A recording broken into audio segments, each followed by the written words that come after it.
그 두 번째를 맞이하는 평양고등학교 대한교육 대담회입니다. 이 대담회는 대한교육에 대해서 우리가 생각도 뭐 다시 한번 정리해보고 그 토론할 이야기들을 또 정리를 하겠지만은 사실은 제일 중요한 목적은 합천평화고를 지원하시려고 하신 학부모님들에게 도움을 좀 주려고 만든 대담회 자리라는 거.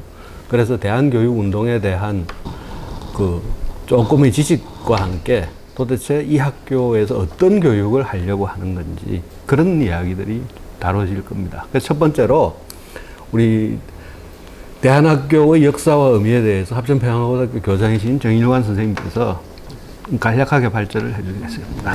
오늘이 또 마침 6월 민주화항쟁 34주년이 되는 날이기도 합니다. 돌아보면은 1980년 6월 항쟁 그리고 그 뒤에 이어서 나왔던 노동자 대투쟁이 우리 사회를 경랑의 역사 속으로 이제 몰아넣었죠. 그리고 일단 직선제를 쟁취했지만 바로 군사 정권을 군사 성실을 이게 극복한 것은 아니고 93년이 되었어야 최초의 문민정부가 수립이 됩니다. 그 기간 동안에 우리가 눈여겨볼 만한 것이 1992년부터 96년까지 4년간 스테지와 아이들이 등장합니다. 이 스테지와 아이들은 92년에 혜성같이 나타나는데요. 사실 처음엔 주목을 별로 받지 못했습니다. 요즘과 같은 그 가수 선발 시스템 속에서 상당한 그 점수를 받지 못하고 좋은 평가를 받지 못했는데 그 이후에 정말 돌풍을 일으키면서 당시에 많은 젊은이들이 스테이지와 아이들의 매니아가 되어버렸죠. 저러한 어떤 문화 현상을 어떻게 볼 것이냐. 저는 그동안 기존에 내려오던 정말 기존의 문법과는 다른 새로운 이 사회 문화 현상이 생겼다. 그리고 거기에 열광하게 되었다는 것이고요. 스테이지와 아이들의 그 영향력은 아직까지도 이렇게 계속돼 나가고 있습니다. 그러니까 군사 독재 정권이 지나고 새로운 1990년대를 맞이하면서 우리 사회가 문민정부를 갖다가 맞이하면서 그동안의 그 체제들이 흔들리기 시작하면서 새로운 질서를 갖다가 추구해 나갔던 게 아닌가 싶습니다. 거기에 하나의 문화 현상으로서 스테이지와 아이들이 등장했고요. 중요한 것은 1995년 교육적으로 5.3일 교육개혁안이 발표가 됩니다. 문민정부, 김영삼 정부가 들어선 게 93년이 있으니까요. 불과 2년 만에 5.3일 교육개혁안을 발표하는데요. 이 교육개혁안이 이후에 우리 한국 교육에 지대한 영향을 미치게 됩니다. 이때 이제 다양한 교육 정책들이 만들어졌는데요. 뭐 대표적인 것이 이제 학교 운영위원회를 설치하는 것입니다. 사용자 중심의 교육을 이제 표방하면서 그리고 이제 학교 생활기록부가 도입이 되었고 방과 후 학교, 뭐 수준별 수업 이런 것들이 이때 틀을 다 잡게 됩니다. 그렇지만 이 5.3일 교육개혁안은 매우 신자유주의적인 교육 정책이었습니다. 특히 거기에 관여했던 사람 중에 윤세일이라든지 또는 이주호 장관, 전 장관의 이름도 나타나는데요. 다분히 신자유주의적인 경쟁과 수월성 교육 이런 쪽에 초점을 맞추었습니다. 그러다 보니까 학생들은 이제 대학 입시를 위해서 무한 경쟁의 틈바구니에 이제 빠지게 되었고요. 특히나 주목할 만한 것이 대학 설립 준칙주의가 만들어지면서 이제는 일정한 요건만 갖추면 대학을 다 인가를 해줬습니다. 그래서 당시에 한 50% 정도의 대학 진학률이었던 것이 전 세계적으로 가장 높은 80% 정도의 대학 진학률을 기록하게 되면서 부실 대학이 많이 양산화되었고 또한 대학의 기업화 이런 것들이 가속화되는 그런 측면을 가져왔습니다. 그래서 내신과 수능 그리고 논술 이러한 그 대학 진학의 방법이 다양화되면서 학생들은 더욱더 무한 경쟁의 쳇바퀴에 빠지게 되었고, 소위 그 세 가지를 가진 죽음의 트라이앵글이라고 해서 많은 사회적인 문제를 낳게 되었습니다. 학생들은 오직 대학을 목적으로 하는 이러한 입시 위주의 경쟁 교육 속에 치여서 학생들은 학생들대로 힘들고, 교사들은 교사들대로 힘들고, 학부모는 학부모대로 힘드는 그런 상황이 이제 전개되었죠. 그래서 지나친 이러한 경쟁 구조는 상위에 있는 학생들 몇몇에게는 어떤 동기가 부여될지는 모르겠지만, 많은 학생들이 공부로부터 소외되면서 다양한 사회적인 문제를 일으키게 됩니다. 그래서 학생들은 게임에 빠지고 중독 현상을 일으키고, 그다음에 학교 음주와 흡연, 그다음에 학교 내부에서는 따돌림과 학교 폭력 이런 것들이 만연하게 되고, 많은 학생들이 성적 비관으로 인해서 자살을 하는 그런 아픈 현상들이 계속되어 나갔던 것입니다. 이 즈음에 1995년 우리 사회 교육 운동에 처음으로 대안이라고 하는 용어가 등장하기 시작합니다. 이때 이러한 95년 5.3일 교육개혁안이 정말 신자유주의적인 교육 정책으로서 이렇게 전개가 될 때, 그 안에 대안의 그 맹아가 싹이 트기 시작했다고 보시면 되겠습니다.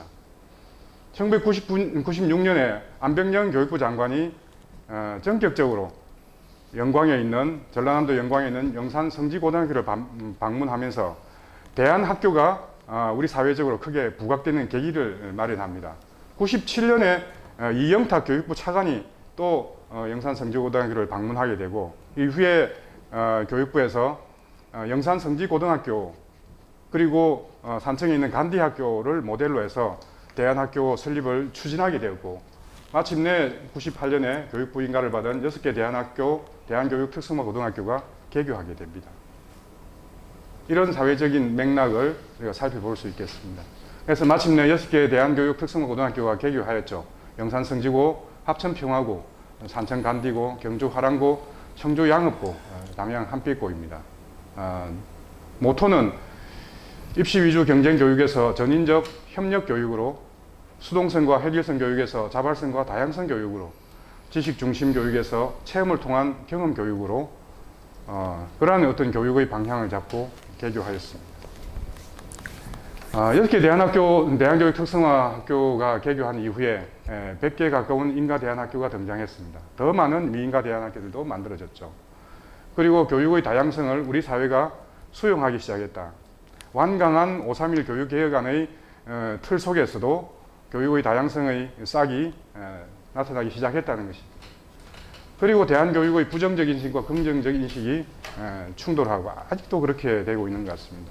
그래서 대한학교, 대한교육이라는 것이 몇몇 특정한 유형의 아이들이 가는 학교라는 것과 새로운 교육의 하나의 현상으로서 우리 교육의 생태계를 다양화시키고 새로운 다른 길을 갖다가 제시했다는 그런 긍정적인 인식과 부정적인 인식이 함께 혼재돼서 내려왔습니다. 그 한편에서는 대안학교에 대한 낙인 효과와 이에 대한 극복을 끊임없이 이제 전개해 나갔던 것이죠. 낙인 효과는 문제아들이 가는 학교, 부적응 학교를 하는 데 대한 어떤 낙인 효과를 말하는 것입니다. 그렇지 않다. 대안교육이라는 것이 입시 위주 경쟁 교육을 극복할 수 있는 매우 중요한 방안이다. 그리고 거기에 참여하는 우리 학생들이 행복한 학교 생활을 하고 있다. 그러면서 거기에 대한 극복을 해 나가려고 하는 과정도 이후에 이제 전개되었던 것이죠.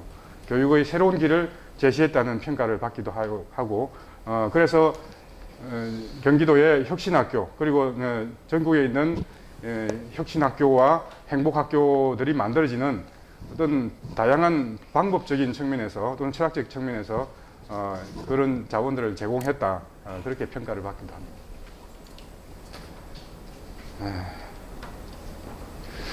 대한교육은 입시 위주 경쟁 교육에서 협력 교육과 체험 교육으로 이게 기본적인 어떤 형태를 갖추고 있는 것 같습니다. 아까 이제 5.3일 교육 개혁안에 대해서 말씀을 드렸는데 2014년에 4.16 세월호 참사가 일어납니다. 그로부터 1년 후인 2015년이 5.3일 교육 개혁안 발표 20주년이었습니다. 이때 이제 국회에서 국회 토론회가 개최가 되었고 20주년의 의미를 이제 살펴보는 모임이 만들어졌는데요. 5월 20일에 그게 이제 이런 모임이 이제 만들어졌습니다. 그때에 당시 지금은 대통령이시지만 민주당 대표였던 문재인 대표가 이런 말을 했습니다. 이제는 성자 독식의 무한 경쟁이 아니라 개개인의 개성과 인성, 서로 간의 협동을 중시하는 학생 중심 교육이 요구되고 있다. 새로운 20년을 위한 교육 패러다임 전환을 모색할 때다. 이렇게 이야기하고요. 당시 서른 교문위 위원장이었던 서른 의원도 이제 새로운 교육 체제를 논의해야 할 때다. 학생이 협력과 상생의 함께 교육을 통해 행복한 시민으로 성장할 수 있는 교육이 이루어져야 한다. 이렇게 주장하고 있습니다. 이런 말씀들은 사실은 대한교육이 추구하는 바와 매우 일치하고 있습니다. 그렇지만 지금 이제 우리 일반계 학교가 과연 그런 방향으로 나아가고 있는가 하는 데에서는 아직도 많이 부족하고 의문입니다. 그런 차원에서 대한교육을 살펴보면 좋겠습니다. 그래서 공동체 교육과 자유주의 교육의 조화를 갖다 이뤄 나가는 측면, 그리고 민주교육의 확대와 심화, 대한교육이 도리어 비민주성을 띠고 있다면 극복해야 될 문제인 것이고요. 그리고 기후 위기 시대의 생태적 전환을 이뤄 나가고 물질 만능 시대 마음의 힘을 기르는 인문학 교육, 이런 것들이 대한교육과 함께 미래를 갖다가 향해 나아가는 어떤 교육의 밑바탕이다. 대한교육의 지향점이다. 이렇게 이제 볼 수가 있습니다.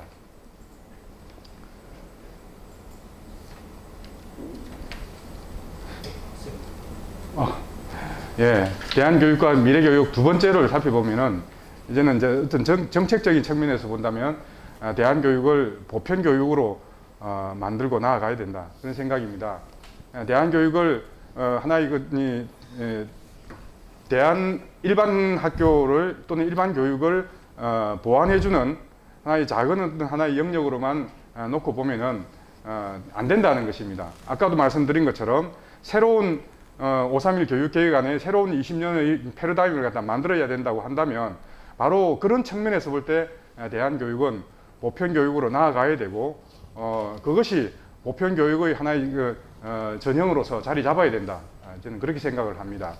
그리고 대한학교 교육과정이 좀 더 일반화돼서 일반 학교에게 영향을 주고 그러한 교육과정들이 수용이 되어 가지고 좀 더 폭넓고 풍부한 교육과정을 만들어야 되는 것이고요.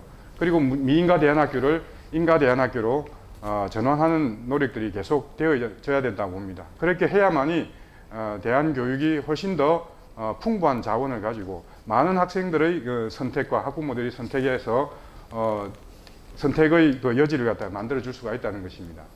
또한 할 수만 있다면 일반 학교를 대안학교로 전환하여서 그러한 교육과정이 일반 학교에서도 구현될 수 있도록 그렇게 해야 된다. 그리고 상급 학교 진학에서 대안계율이 확보되고 대안학교 간의 연대와 교류가 앞으로도 계속 활성화되어서 대안학교, 대안교육이 하나의 교육의 새로운 어떤 길로서 우뚝 서야 된다. 그렇게 생각을 합니다. 이상으로 첫 번째 발제 마치도록 하겠습니다. 감사합니다. 사실은 제일 첫 번째 드는 질문은 대한교육 운동이 일어났던 가장 큰 이유는 당시 입시 제도가 가졌던 폭력성. 그러니까 입시 경쟁에서 탈락한 학생들이 자살을 하고 죽거나 하는 다치는 이런 경우가 많이 나왔습니다.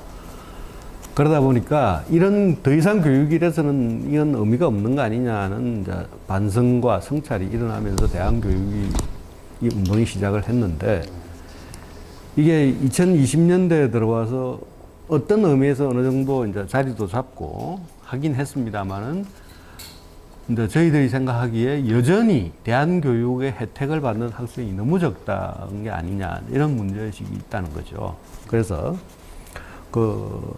일단 제일 먼저 학부모와 학생들에게 이 대한교육이 어떤 건지 어떤 내용인지 조금 제대로 전달할 필요는 있겠다 싶어서 이 자리를 만든 측면이 있습니다.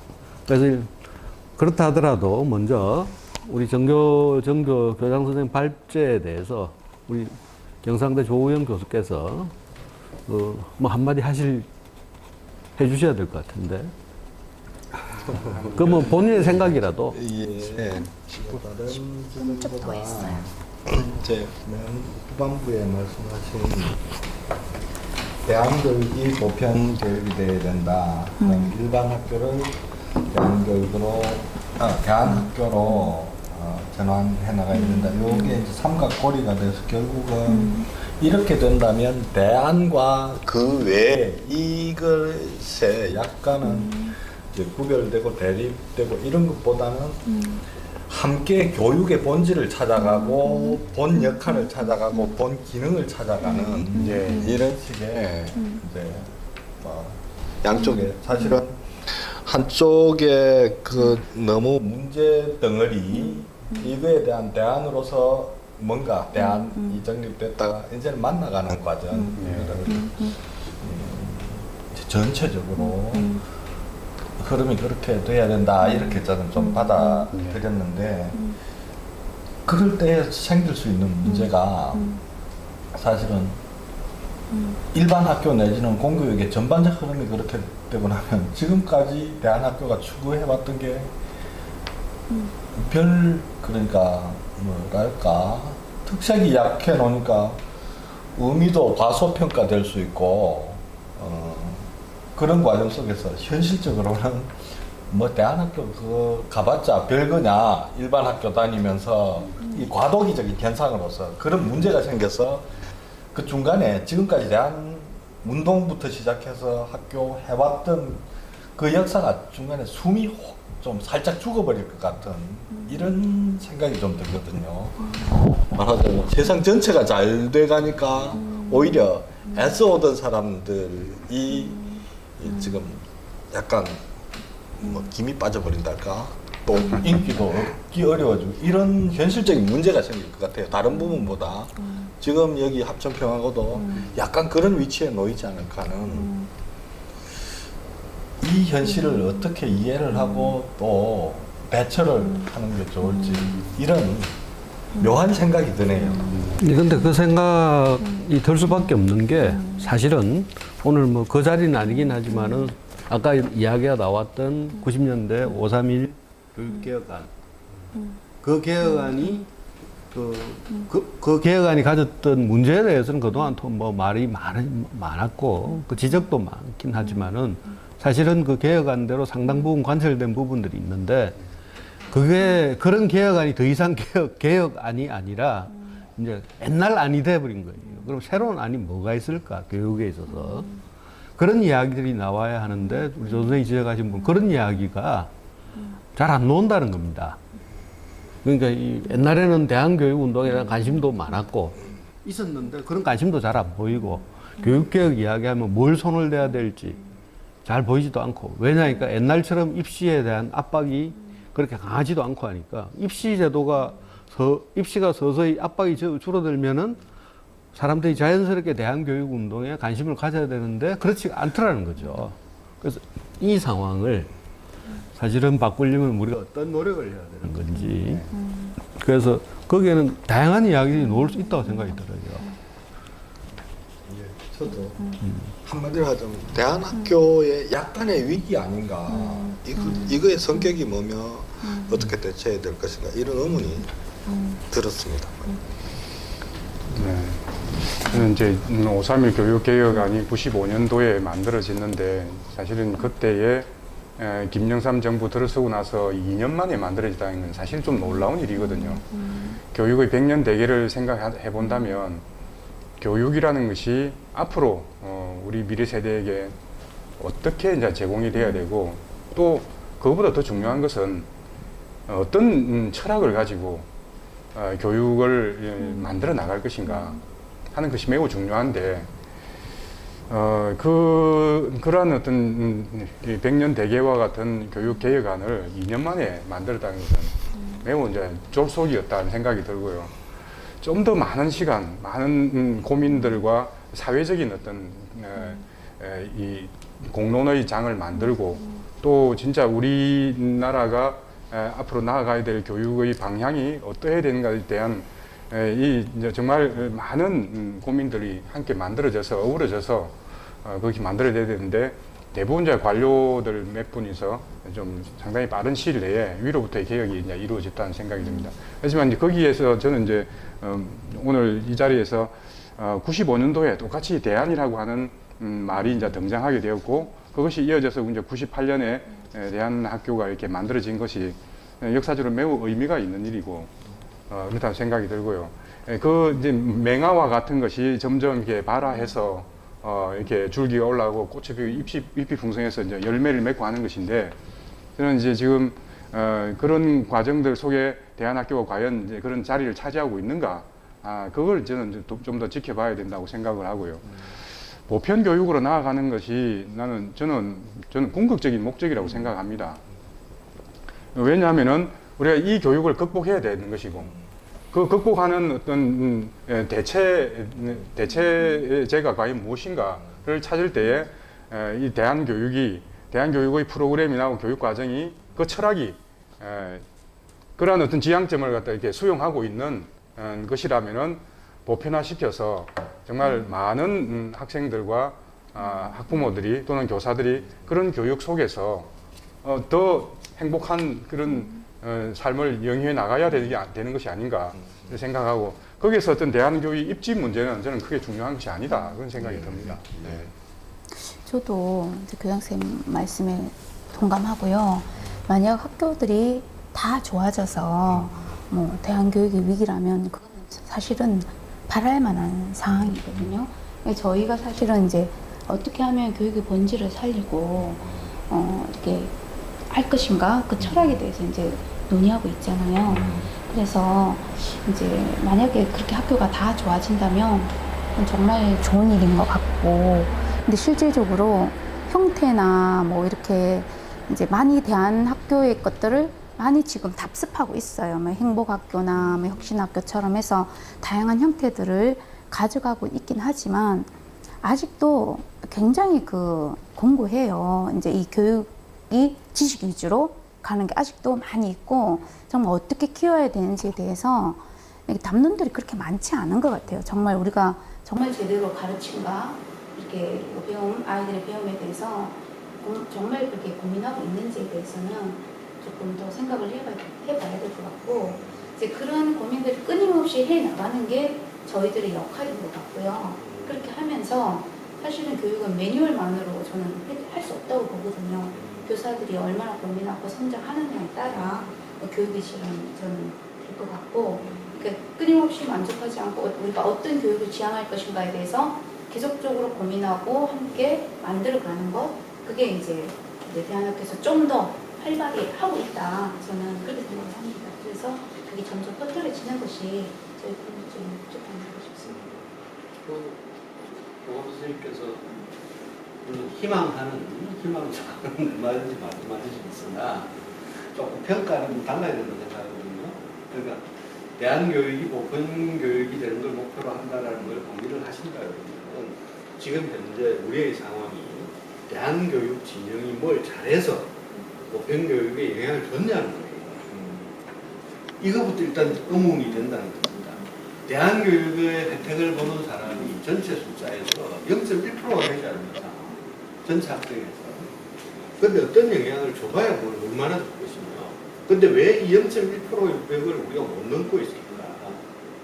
그리고 이거는 이 부분에 좀 우리가 좀 철저하게 학부모들한테, 잘 모르신 학부모들한테 좀 솔직하게 이야기해야 될 지점이 있다고 생각이 들거든요. 왜냐니까 대한학교에는 학교 부족한 학생이나 문제 학생들이 가는 곳이다라는 평하고만 딱 놓고 봤을 때, 이 과거부터 경험을 봤을 때 이 부분이 분명히 학생의 성격이 달라지는 부분이 있을 건데, 교장 선생님 생각하실 때 언제부터 이게 좀 학생이 바뀌는 것 같습니까? 물론 그런 학생도 있었다가 바뀌는데, 그걸 좀 솔직하게 말씀해 주세요. 예. 98년도에 6개 대한학교 개교할 때, 아까도 이제 우리 스테이지 아이들 이야기 나오고, 그만큼 우리 청소년들의 자유주의 성향이 이제 성장하고 있는 현상이었고요. 그와 아울러서 교육은 더욱더 완강해졌죠.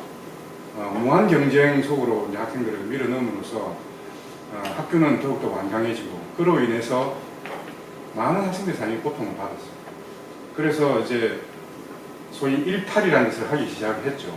청소년들의 일탈은 당시에 우리 사회가 만들어 놓은 하나의 산물이다, 저는 그런 생각을 합니다. 그 개인의 문제가 아니라는 것이죠. 그래서 90년대 중반에 그런 청소년 문제들이 급속하게 이렇게 드러나게 되었고, 그런 것을 갖다가 어떻게 해결할까 하는 고민의 지점에 안병년 교육부 장관의 영산성지고등학교 방문이 이루어졌다고 봅니다.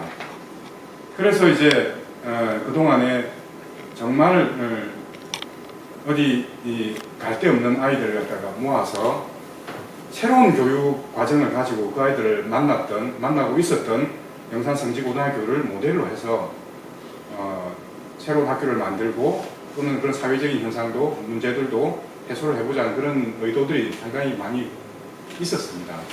그러다 보니까 자연스럽게 우리 사회가 변화되는 사회를 우리 교육이 수용하지 못함으로써 생겨날 수 있는 여러 가지 이제 그 부정적인 부작용들, 그런 것들로 인해서 고통받는 우리 이제 청소년들을 끌어안는 것이 대한교육 운동의 시발이었다고 봅니다. 하지만 그때는 그러한 그 다급한 어떤 사회적인 요구를 대한학교들이 이제 수용했다고 보는데요. 하지만 그것이 과연 이제 지속 가능한 교육이냐 하는 문제에 대해서는 우리가 좀 생각을 해볼 필요가 있다고 봅니다.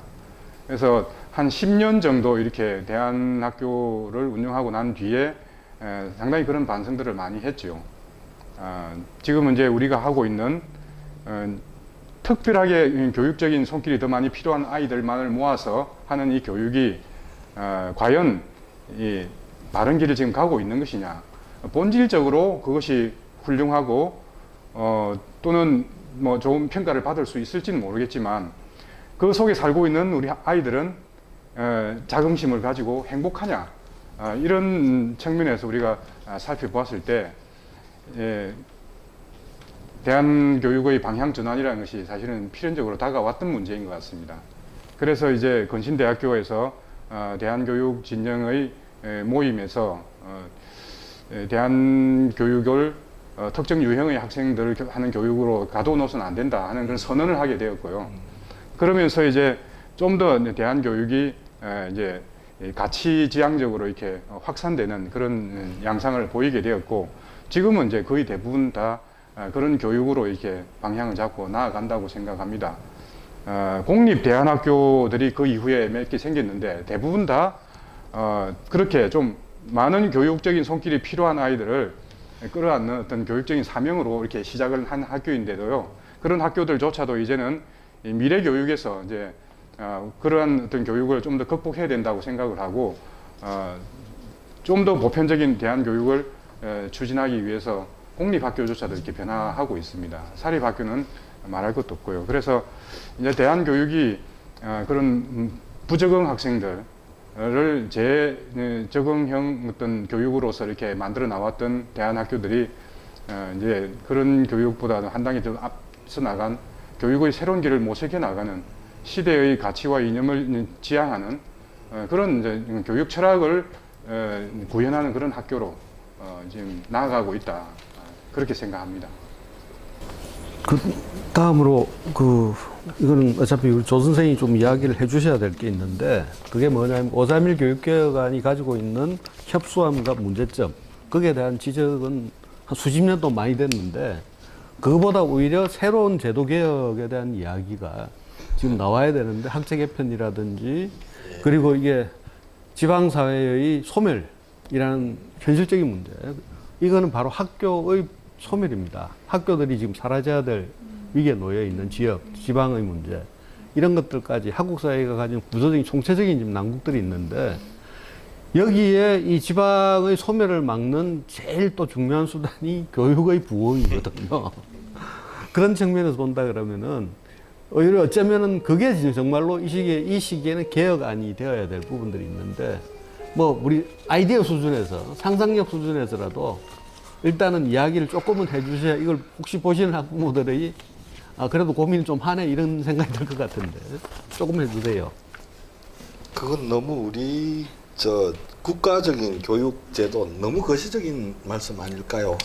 이라도 조금 다른 말씀 드리면 안 될까요? 다른 요거 말씀 먼저 하고 예. 이걸로 안 되면 그 이야기로 다시. 저는 이제 방금 적응 부적응 말씀을 하셨는데 이 적응이라는 것은 결국은 적응해야 될 무엇 이게 너무 딱딱하니까 부적응 현상이 발생하는 것이기 때문에 그러면 학생 입장에서 보면은 나의 외부에 있는 그 무엇에 적응하느냐 마느냐의 문제로 그 문제의 구조가 그렇게 다가갔던 것 같은데 제가 생각하는 한편에 그런 면도 교육에 분명히 있어야 될 거니까 아직 이 교육받는 피교육자 주체로서는 가지지 못한 것, 피지 못한 것을 피워주는 거기 때문에 외부적 자극이나 요구가 분명히 있기는 있어야 된다고 생각합니다. 그런데 그게 일방적으로 요구되어서 생기는 문제인데 지금 대한교육에서 기왕에 접근해 오신 방식도 이 피교육자 주체에 잠재해 있던 어떤 것들, 좋은 잠재력들을 만개시켜 주는 게 교육이다. 이렇게 접근해 오셨을 거라고 생각을 합니다. 근데 그 방법이 어떻게 해서 어떤 식으로 그렇게 해 줄 거냐 하는 문제. 그리고 외부에 요구되는 것, 또 미래의 삶에서 필요한 것들을 준비시킬 때에 지금 이 피교육자한테 잠재되어 있는 어떤 것하고 이거를 어떻게 매치시키는 방식이 좋으면 상당히 좋은 효과가 날 수 있지 않을까 이런 생각을 하는데요. 그게 뭐냐면 공부를 일단은 하고 싶은 공부를 좀 시켜주는 이런 것, 요구되는 공부보다 그 다음에 하고 싶어. 근데 이제 교육자 입장에서 또는 사회나 어른들이 먼저 살아본 입장에서 볼 때는 필요한데 아직은 이 사람이 하고 싶어 하지 않는다 하면 하고 싶어 하게 만들어 가면서 또는 그렇게 하고 싶어 하게 만든 후에 말하자면 갖다 모셔드려야 제대로 이 주체적으로 이제 하고 싶어 하면서 이른바 자기주도적 학습을 하고 성장을 하고 이렇게 되지 않을까 싶은데요. 기존의 그 이른바 일반 교육, 그냥 보통의 교육은 우리 사회 전체가 하고 싶어 하도록 하는 만드는 방식이 전체적으로 협박이었다고 생각합니다. 미래에 뭐 안 되려면 공부해라. 이렇게 내용이 협박이었기 때문에 여러 가지 부작용들이 생기고 거기에 적응하지 못한 사람들이 심지어 자살까지 하고 이런 방식이었는데 어떻게 하면 하고 싶어 하도록 만들고 이 재미와 의미와 보람이 같이 갈 수 있을까 이런 거에 대한 이거는 뭐 거기에 대한 말은 뭐 쉽게 할 수 있지만 사실은 실천적인 방도나 또 교육자로서 그렇게 자기의 테크닉으로 익힐 때까지는 쉽지는 않을 것 같거든요. 그래서 어떤 이런 추상적인 이야기보다는 그리고 이야기도 이렇게 나누는 게 아니라 실제 그 피교육자를 만나는 교육자이신 선생님들이 제1선에 계신 선생님들이 그 교원들, 교사 공동체의 입장에서 이런 이야기들이 많이 되고 그런 상호 연수를 하고 이런 것들이 돼야 되지 않나 싶은데 제가 그 실제로 대한교육의 현장에서 어떻게 되고 있는지는 모르지만 제가 이제 학부모로서 경험한 데는 그런 게 좀 되는 데도 있고 안 되는 것 같다라고 느낀 데도 있고 좀 그렇습니다. 이런 문제를 좀 짚고 싶네요, 오히려. 그래서 이제 제가 좀 말씀드릴까요? 예. 사실 이제 저는 93년부터 예. 지금 대한교육을 했었거든요. 네, 영산 성지고등학교에 예. 안백년 잠깐 올 때 제가 그때 있었어요. 예, 예. 근데 그때 아이들은 사실은 부모도 책임지지 못했고 학교에서도 책임지지 못한 이제 그래서 그 시대의 어쨌든 꼭 필요한 소명 같은 것이었죠. 그 아이들을 누구도 책임지지 않아요. 그리고 그 아이들이 갈 데가 없어요. 그래서 전 정말 학교 밖 아이들이었고 제가 처음 갔을 때도 그냥 뭐 26살짜리 애들이 고3이었으니까 이렇게 이제 막 사고 치고 온 애들. 그렇지만 그 아이들은 정말 따뜻한 시선 하나 받으려고 오는 거예요. 그 어른들의 따뜻한 시선, 관심. 그래서 그때는 그런 역할이 필요했던 것 같아요. 제가 보기에는 그 아이들, 그리고 그 에너지 넘치는 아이들이 일반 이런 지식 교육을 하기 힘들었기 때문에 나중에 교육과정 제가 설명할 때도 말씀드리겠지만, 그래서 지리산 종주를 했어요. 네, 하고 뭐 다양한 교육 활동들을 했어요. 그 아이들한테 맞게끔. 그렇게 해서 이제 그 시대에 저는 그 시대에 진짜 필요한 소명이었다는 생각이 들어요. 근데 이제 지금으로 보면은 그렇게 에너지 넘치는 아이들 지금 사실은 별로 없어요. 지금 학령 인구도 많이 줄었고 각 학교에서도 아이들을 지금 어떻게든 학교에 있게 하거든요. 힘든 친구들 위크레스를 보내든지 어쨌든지 케어하려고 애를 써요. 그 부분은 다른 제가 학교에서도. 그렇게도 죄송한데 예, 예. 제가 5년쯤 전에 들었는데 저 경남의 공교육 일반 공교육에서도 위클래스인가 네네네. 하는 그 네네네. 프로그램으로 네네. 전부 교육을 다 예, 하고 예. 있습니다. 지금 위클래스가 다 있어요. 그렇지만 어쨌든 이제 이제 이 교육적 지금의 저는 이제 이거 우리가 교육에서 진짜 필요한 소명은 뭐냐면 우리 학교뿐만 아니라 일반 학교에서도 애들이 조금 아픕니다. 굉장히 그러니까 세련되게 케어를 하고 있거든요. 지금 부모님들이 예. 충분하게 관심도 주고 있고 어찌 보면 그 30년 전에 그 아이들보다는 관심을 많이 받고 있는 겉으로 보기에는 그렇지만 애들 개개인을 보면은 굉장히 소외돼 있어요. 굉장히 소외돼 있고 관심 받고 싶어 하고 그래서 저희가 보기에는 진짜 이게 학교가 없어질 위기에 있다고 하지만 저는 진짜 학교가 더 필요하다. 그리고 각자의 내면에 닿을 수 있는 관계 구조가 필요하다는 생각이 듭니다. 정말 제가 어저께 애들 3개 학년을 서클을 했거든요. 그저께였나? 그 강사님 불러서 했는데 아이들이 존중받았을 때 언제 존중받았냐? 우리가 이거 적어보라고 했어요. 80% 아이들이 뭘 적었냐면은 내 말을 잘 들어줄 때. 80%. 제가 깜짝 놀랐어요. 부모님이 내 말을 잘 들어줄 때. 친구가 내 말을 잘 들어줄 때. 그때 존중을. 근데 대체로 그렇게 되지 않는다는 거죠. 네, 대체로 그렇게 되지 않는다. 그래서 이 아이들은 수많은 네트워크가 있잖아요. 카톡도 우리보다 아는 사람 훨씬 더 많아요. 우리 때보다. 그렇지만 깊은 관계가 없다는 거. 깊이 만나는 게 없고 그걸 매우 갈망한다는 생각이 들었어요. 그래서 진짜 이 깊은 관계의 내면을 이렇게 건드릴 수 있는 그런 구조와 그런 역할을 학교에서 해야 된다. 그래서 저는 이제 뭐 위기라고 할 수도 있지만 어떻게 보면 기회일 수도 있다. 네, 저는 그런 생각이 들거든요. 그 말씀은 네. 저는 오늘 네. 이 세상에 처음 듣는 말씀이고 제가 생각하던 거하고 좀 다르고 제가 좀 더 근본적으로 바라봐야 될 것 같다 하는 느낌이 들고 이해는 딱 말씀 들으니까 제가 좀 전에 말씀드린 그 직전 단계의 기초 작업으로서 그게 돼야 되는구나 이런 생각이 좀 듭니다. 그래서 이제 저희들이 추구하는 것이 이제 관계성 회복 뭐 이런 것들이죠. 그래서 저희들이 이제 교육 과정 이야기할 때도 하겠지만 이제 서클 아이들과의 대등한 만남 속에서 평화적 하부 구조를 만드는 서클을 갖다가 이제 운영하고 있고 하는 그런 것들이 다 그런 맥락에서 나온 것인데요. 어쨌든 우리가 뭐 부적응 학생들을 이제 그동안 그 초창기에 이렇게 데리고 품 안고 살았던 그 역사는 이 대한학교 역사의 매우 중요한 한 부분을 차지하고 있고 지금 이제 대한학교가 이렇게 만들어져 나가는 과정에서 여러 가지 다양한 뭐 방법론은 있겠지만 그래도 소외받고 힘든 아이들을 갖다가 끌어안으려고 했던 그런 어떤 교육적인 정신은 충분히 앞으로도 계속 살아야 된다 저는 그런 생각을 합니다. 그래서 대한학교가 지향하는 바가 분명히 있겠지만 그 근본 정신은 이제 우리가 가져야 되고 또 이제 그런 이제 좀 평가로부터 좀 자유로워지고 싶은 욕망을 가지고 있는 분들이 계십니다. 대한학교를 하면서 우리가 뭐 대안이라는 말을 갖다가 이렇게 떼쓰면 좋겠다 이렇게 생각하는 분도 계세요. 그런 이제 낙인 효과 때문에 그렇겠죠.